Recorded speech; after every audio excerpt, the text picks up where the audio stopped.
Okay, this time I'm going to try something a little bit different. I'm about to put together one of our RespireWorks PAPRs, and I'm going to try recording it so you can see how it's all put together. So, all of our assembly instructions, all the 3D printing files, everything are open source. You can find them on Git, so I'm going to have the Git assembly instructions up in front of me here, and if you just search for RespireWorks on your favorite browser, you'll pretty easy to find. And so all the instructions for building this are right there. So we're going to start out with the electrical parts of this. So there's a little soldering involved, motor drivers and the USB-C power trigger. We'll start with that. Got some capacitors, some diodes we need to solder on, and one of these handy dandy little USB-C power delivery triggers. Plug in. So it's USB-C. Is there anything it can't do?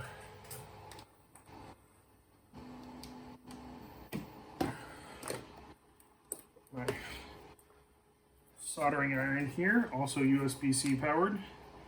Let that heat up for a moment.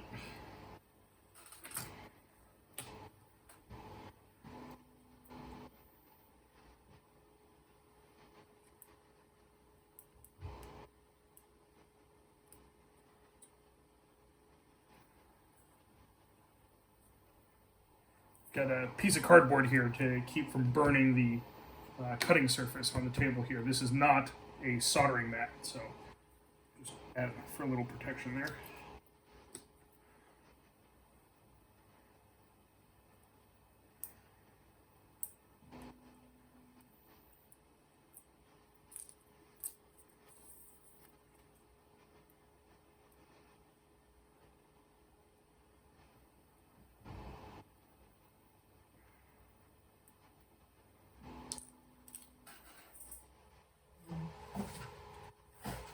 Okay, so the first step is to remove this little solder bridge that sets the voltage of the power delivery trigger. So set for 12 volts now, and if we just open that solder bridge like it says in the directions, this will set it for 9 volts. And sometimes a little solder weight can be helpful here, but I think I'll be able to get it just with the iron. Alright, that's good and clean. Then we'll add the TVS diode. So this keeps the motor load from back driving energy back into the power bank, which can cause damage. So this little diode here, make sure that we have the orientation correct. Matters which way that goes. And something I like to do, makes this a little bit easier, is just tape the board down to the cardboard here, which keeps things from moving around. That'll just make it a little bit easier.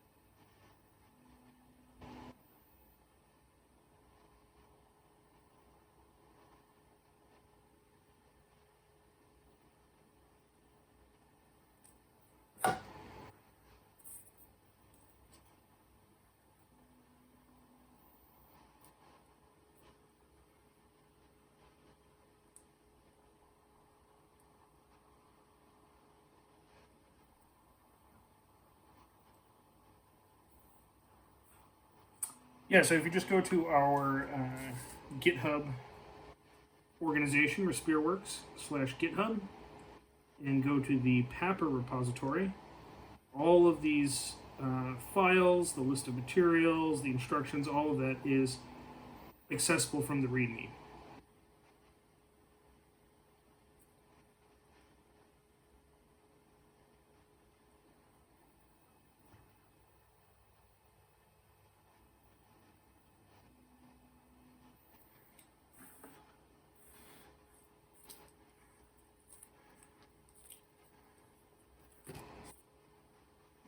this. It's going to be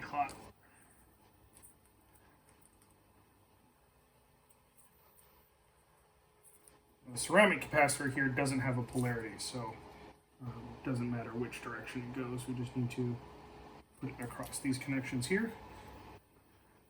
That's pictured.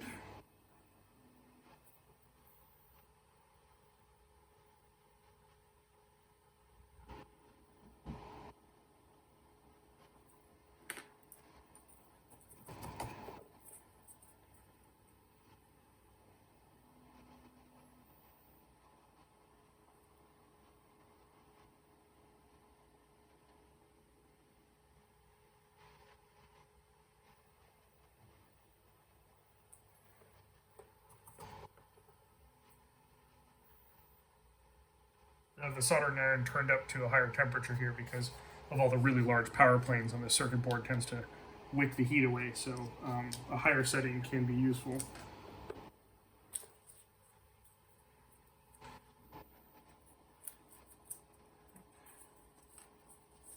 So, a little visual inspection there, looks all right. And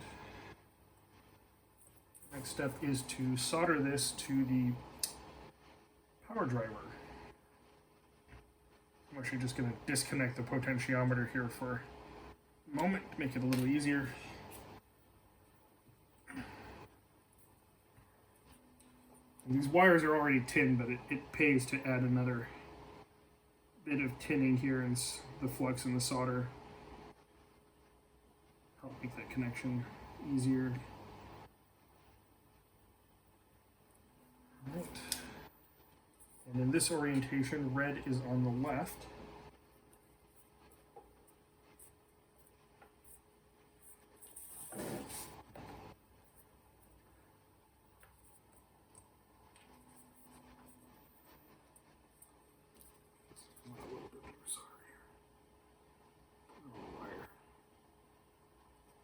Get a good bead of solder. Let's keep that right.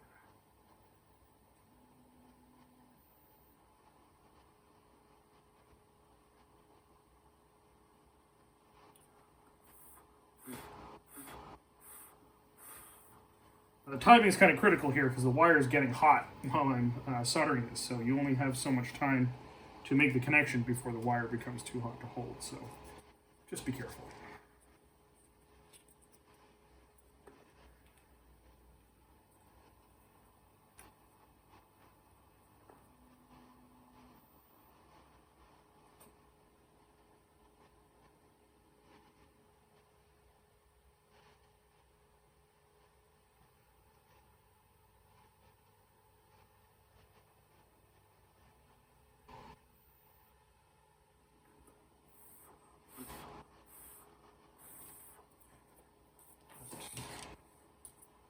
There. Want to be careful that your solder doesn't bridge to any of the pins of the other components here.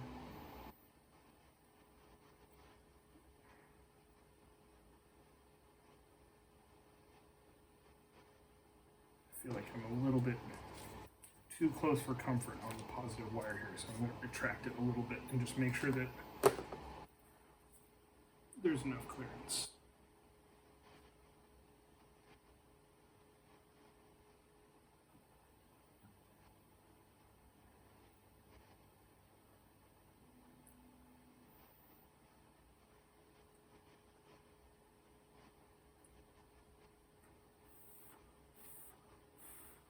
I'll be sure to get it good and hot to avoid a cold solder joint. Okay, that looks a lot better. And throw a little flux remover on there to clean it up.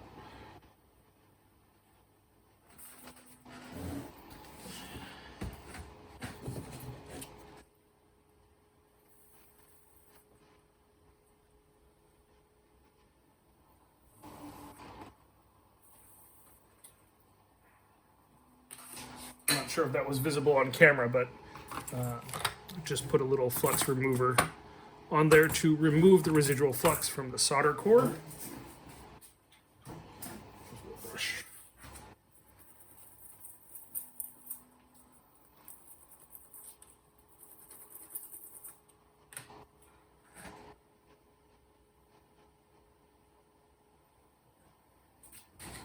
And that looks good. Next step is to throw a little heat shrink on there. Right size.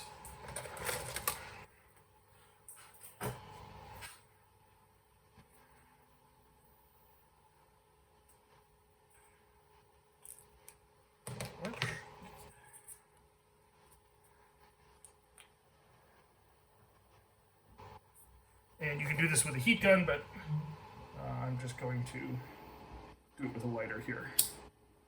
A little bit less unwieldy on camera.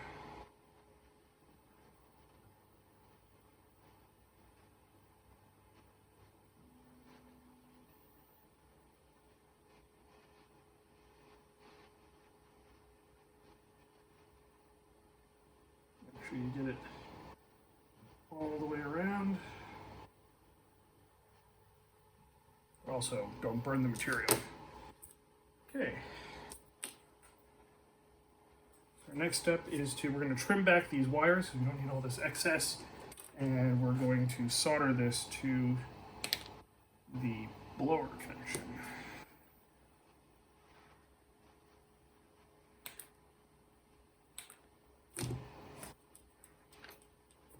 Got our 3-phase blower here.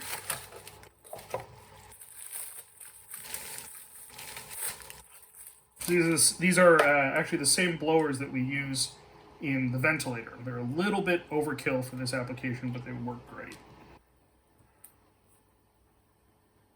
This off. So it's important to mind the colors and the positions of each individual wire when you solder them. If you solder them in the wrong order, the motor will spin backwards and it won't work as intended.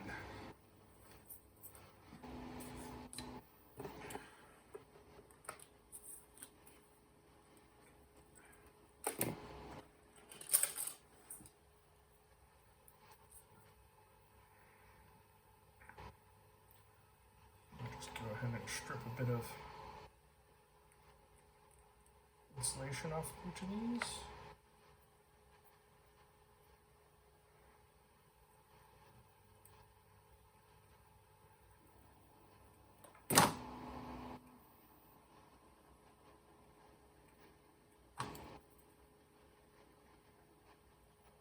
That's good. And we'll go ahead and tin each of the wires.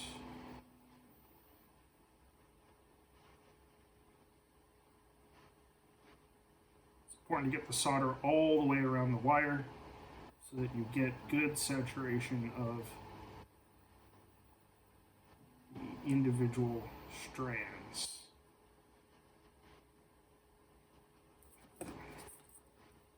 Over, do it from the other side. That's where the cardboard comes in handy, keep from melting my table.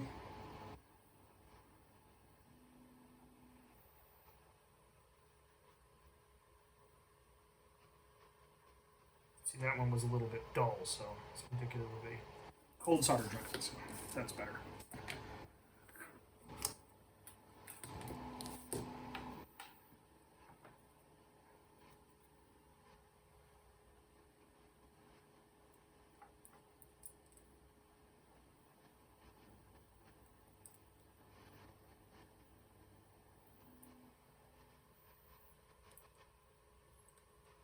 I do this so this is visible on the camera.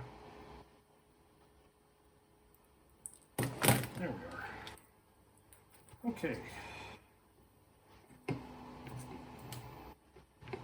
So, go ahead and tin these as well.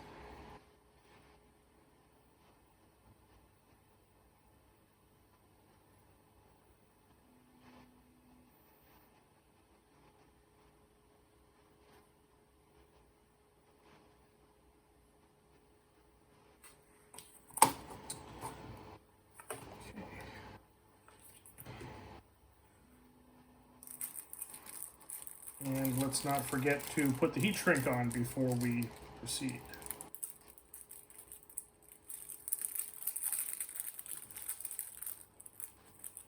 Let's see if that's the right size. that's a little too small. So I'm gonna go with this. Off 3 bits of heat shrink.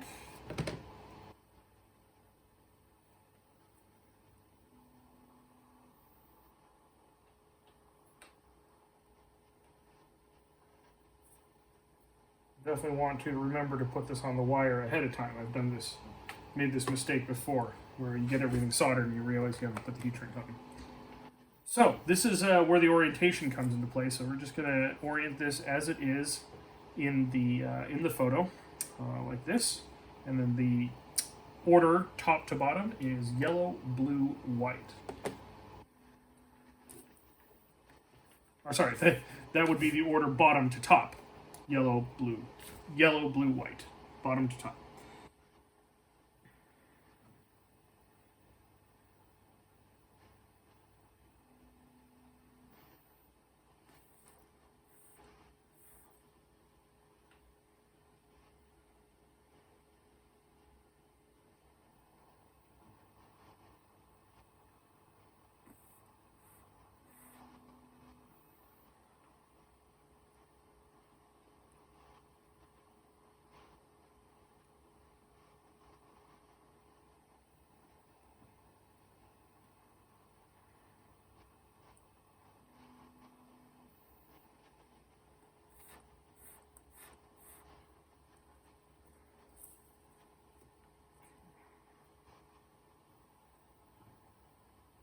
Looks good. From the order again, bottom to top, yellow, blue, white.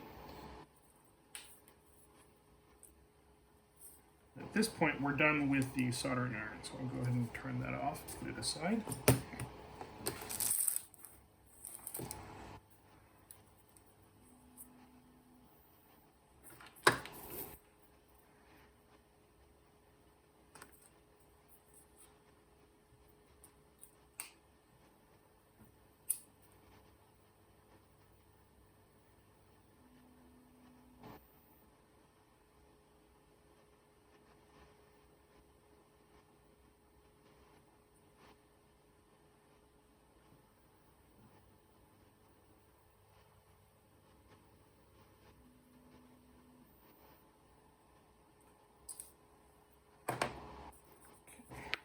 That all looks good. Okay, now this next part is actually optional, as you can use the original potentiometer, but I feel that you can get a more solid feel with one of these. So we're just going to swap out the potentiometer, and also this one has to be glued in to the enclosure, and this one has a jam nut. So these go in the enclosure better. So we're just going to go ahead and do that optional part as well. So we'll start by clipping off the old one, and we're just going to put a connector on the end here to match this up. So these often come with a wire and a connector on the end, so you can actually just take that apart and reuse that. But since I have the connectors here, we're just going to slap a new one on there.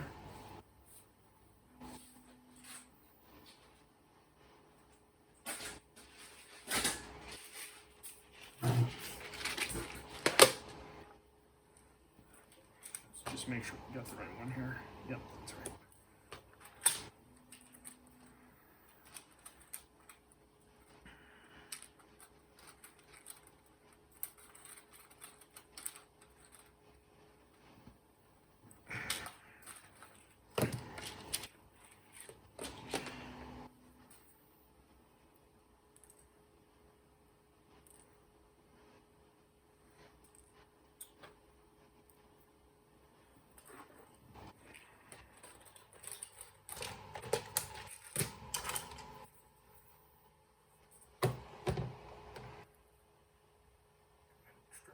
It's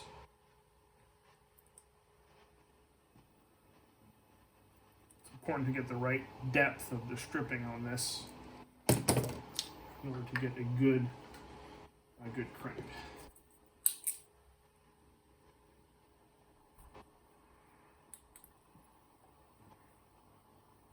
Those are so tiny.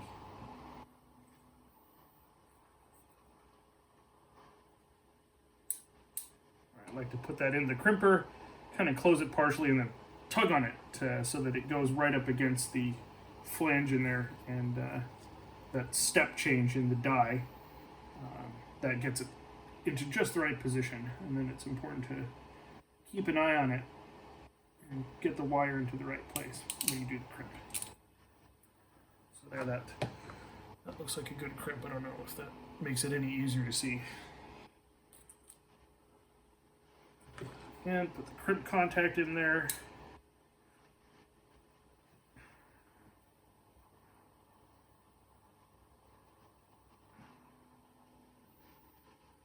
Sometimes these be formed a bit to fit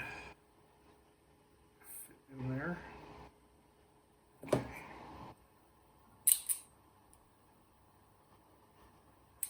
Right, and get it halfway, and then yank on it, pull on it a bit to get it into the right spot, and go ahead and crimp it down.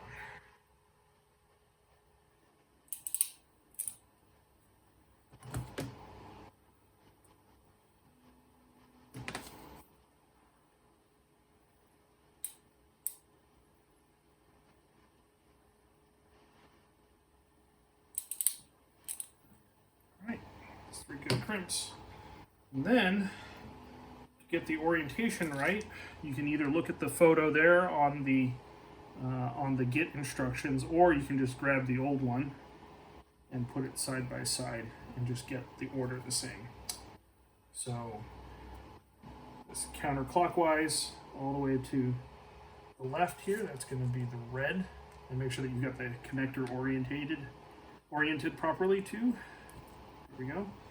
White in the middle, and then in the clockwise direction of the potentiometer, the black wire. Okay. So make sure these are all properly seated, give them a little tug, make sure that they're in, and there you go.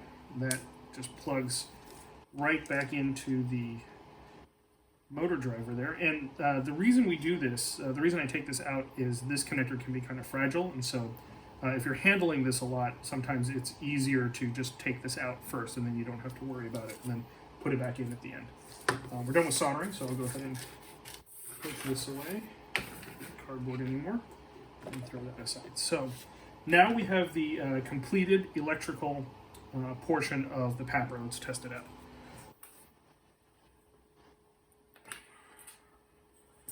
So I've got my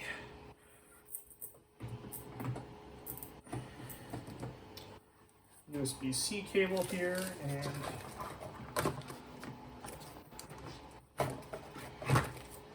a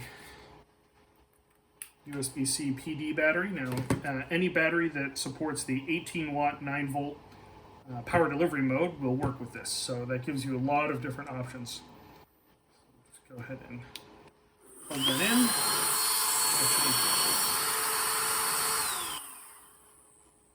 Oh, you know, I connected that backwards, didn't I? Oh yeah, that's, you bend the pins this way between the two potentiometers, it's very clear that the order is red, white, black, and not black, white, red. So let's go ahead and shut that off and fix that mistake. Handy pair of tweezers will help us out here.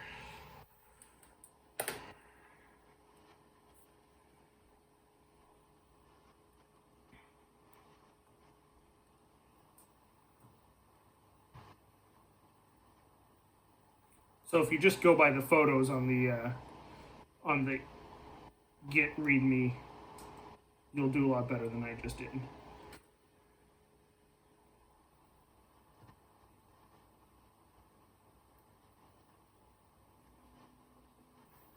Actually, let's just go ahead and put a new connector on here, so you'll get to watch me do the pin crimps all over again. That's probably a good idea anyway, since those crimps really aren't designed to be reused.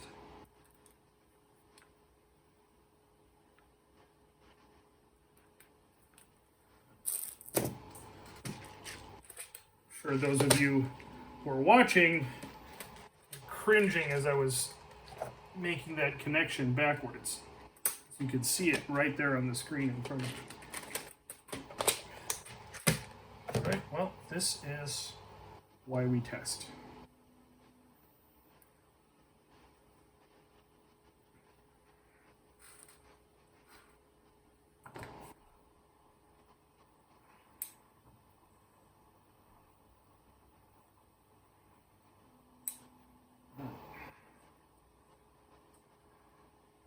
Crimping ain't easy,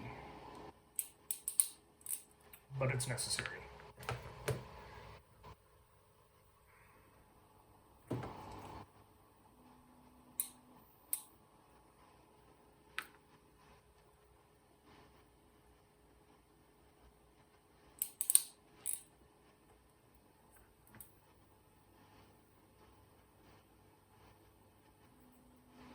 And this crimp tool, so the part numbers and links for purchasing all these tools that are needed to build this, they're all listed in the bill of materials section in the Git instructions on the README. So even including the tools. So you can hop on over there and you'll be able to find links for where to get all the tools.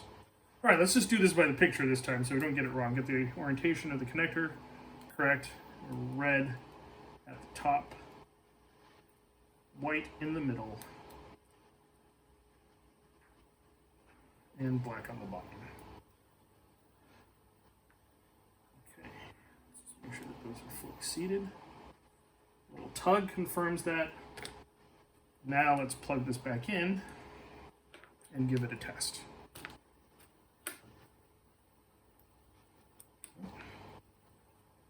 We got the power delivery light there, and that's good. Negotiated the power contract, and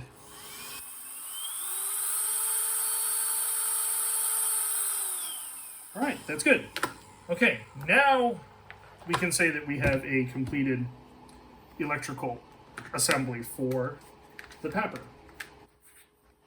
Okay, so I'm not entirely sure if I'm going to break this video up into two sections if it's too long. So if I do end up splitting the video and you're just joining us, I have the completed electrical section of the PAPR, and now we're going to be assembling we'll be putting it all together with the mechanical parts of the PAPR, and this is the assembly of the RespireWorks PAPR if you're just joining us. So we'll go ahead and grab the body. So here's our PAPR body, and the first thing to do is to install the pot and the gasket. And we're going to take this actually back out of the controller, and the reason again for doing this is just to make it easier to handle without everything connected and flopping around. Just go ahead and insert that in here. And it fits right in, just like that. The washer and a jam nut.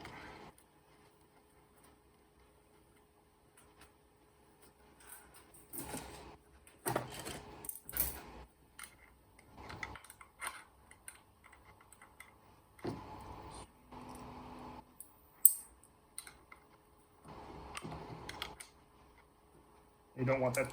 That doesn't have to be crazy tight. And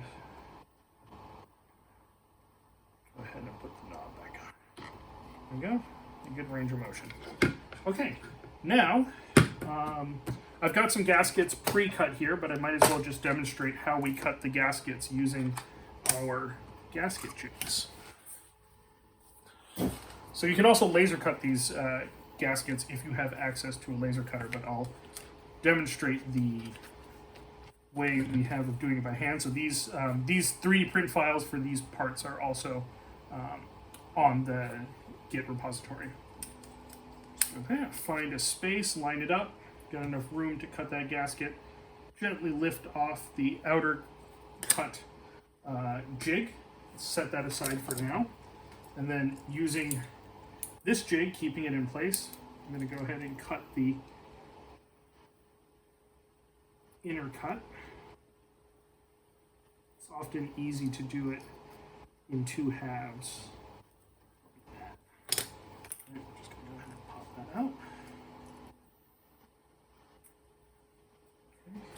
And then this little boss here just sets right in there and gets the alignment right for the outer cut. I'm going to use this to make the inner cut. Again, doing one half and then the other often makes it easier.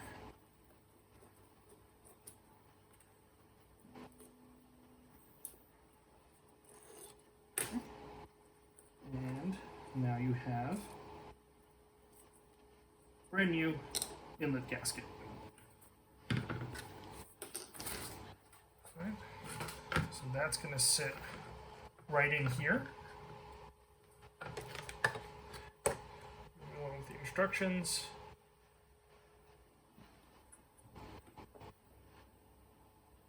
Okay, we're going to plug the potentiometer back into the controller here.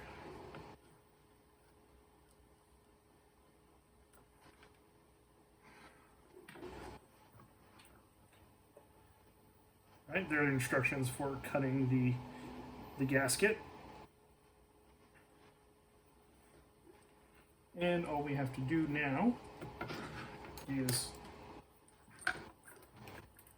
set the blower into its place, and just being careful that you don't pinch the wires. You don't want these like potentiometer wires, for example, if they were crossing like this, you might pinch it in there and it won't sit and seat into the gasket. So keeping those out of the way, this lip here helps with that. Go ahead and set the blower in.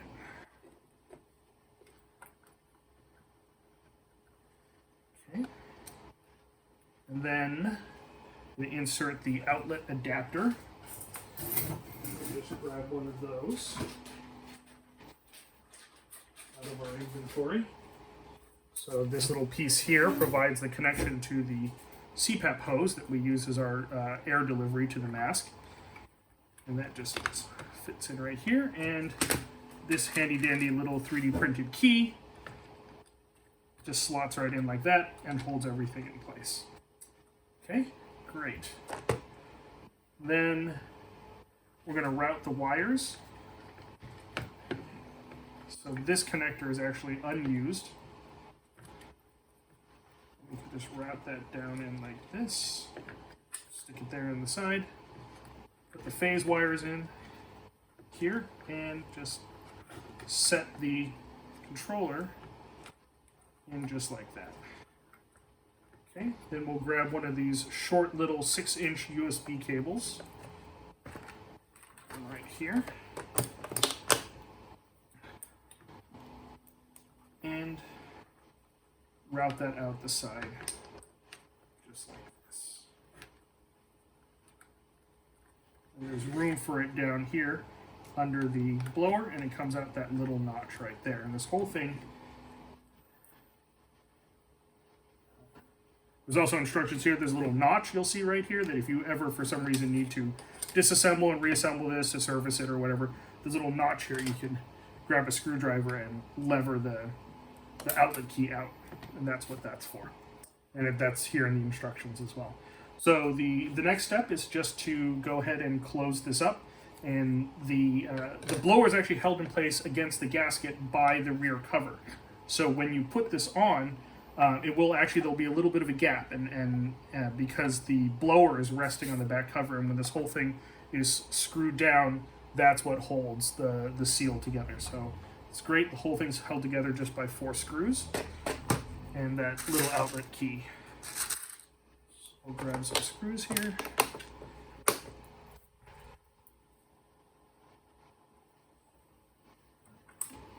And again, you want to be careful not to over tighten these screws. So these, you're screwing into 3D printed plastic, and you want this to be tight enough for retention, but not so tight that you break the plastic.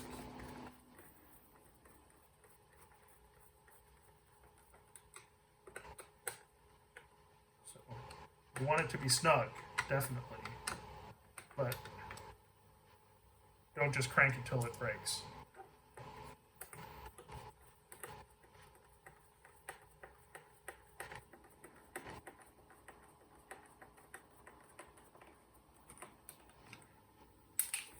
Oops.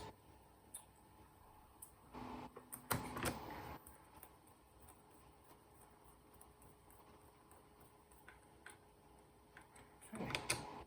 Great.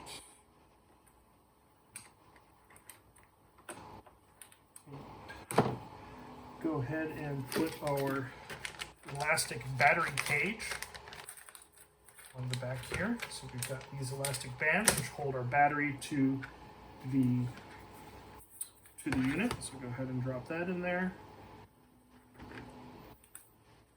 And again, you can use any kind of USB power delivery battery that supports the 18-watt profile. So this is actually a little bit oversized so that you can fit different kinds of batteries in here. We're using the 10,000 milliamp hour battery here, which will give us about 8 to 10 hours of battery life. Okay, and then the next step is to apply one of these filter gaskets. So this is the gasket for the filter. We'll just grab one of our bayonet filter cartridges, and that installs just like that with a quarter turn. Great. So the next step now is to put in the connections for the shoulder strap. So I won't show the assembly of the entire shoulder strap, which goes into these clips. We're just going to put the clips in here. And the clips are just these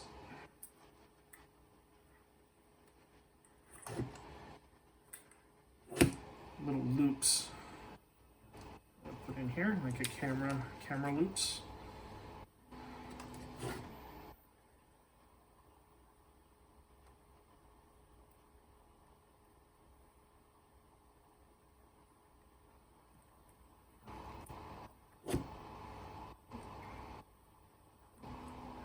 Just go in right like that.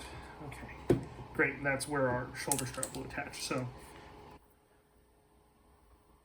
okay, now that we have that all together, go ahead and plug it in and give it a whirl. And there you have it. That's the construction of the RespireWorks PAPR unit. And in a future video, we'll go over the modification of the mask that goes with that. And perhaps we'll also do a video showing you how we test these using a particle counter to confirm that they were correctly assembled. All right, that's it for now. Thank you for joining me, and we'll see you next time.